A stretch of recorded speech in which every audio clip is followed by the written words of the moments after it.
It was fall of 2000 when I first did a story on then 12-year-old Shelby Robin. She was a cheerleader for the Branch Crossing Junior High football team. Shelby's story was and is one of strength, courage, and maturity. You see, her dream had always been to be a cheerleader, but in January of 2000, that dream was threatened when Shelby learned she had bone cancer in her leg. 4 months later, in May, the night before the cheerleading squad was announced, Shelby learned she would lose that leg from the knee down. I was just stunned. It just kind of hit me really hard. Did you cry? One tear. That's all? That's all. I knew what I had to do, and right from the start, I remember telling my parents, from here on out, I'm going to be positive and I'm not going to look back. After shedding that one tear, Shelby had the surgery on Wednesday. On Saturday, she was released from the hospital. Her brother had a doubleheader baseball game that day. She wanted to go, so she went to the ball field, and when she got out of the car, his whole baseball team came over and clapped for her, and she sat through 2 baseball games and then invited the whole team to dinner that night. Well, that fall, Shelby had her prosthesis, her wig, her cap, and her smile, and was living her dream despite it all. A year and a half later, Shelby went on the trip with the Sunshine Kids to the New Orleans Mardi Gras. She went as a senior Sunshine Kid to talk with the younger children with cancer to try to help them get through it. Sometimes we would just kind of congregate in one room, kind of have like a little party within the Sunshine Kids.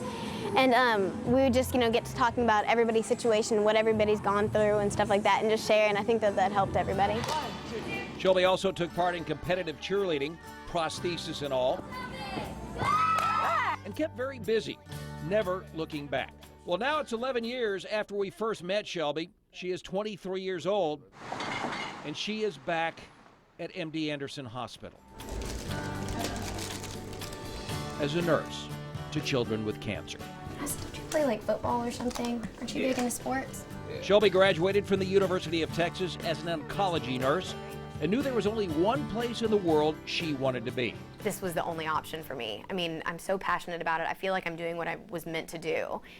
And going into something like oncology, I mean, where else is a better place to do it but MD Anderson? Shelby's treating children on the very same floor she was on at age 12, and some in the same room. There are certain rooms that stick out in my mind where I was told about my amputation, or where, the room that I was diagnosed in, and they look the exact same. So that's a little weird, going into those rooms and sort of getting those flashbacks. Most of the children at MD Anderson are a little scared, but Shelby brings them a unique and calming perspective.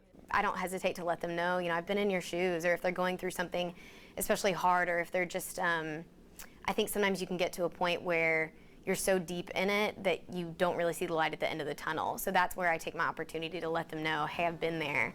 Whenever I say I understand, and know that it's gonna get better, it'll get normal again. Life will go on.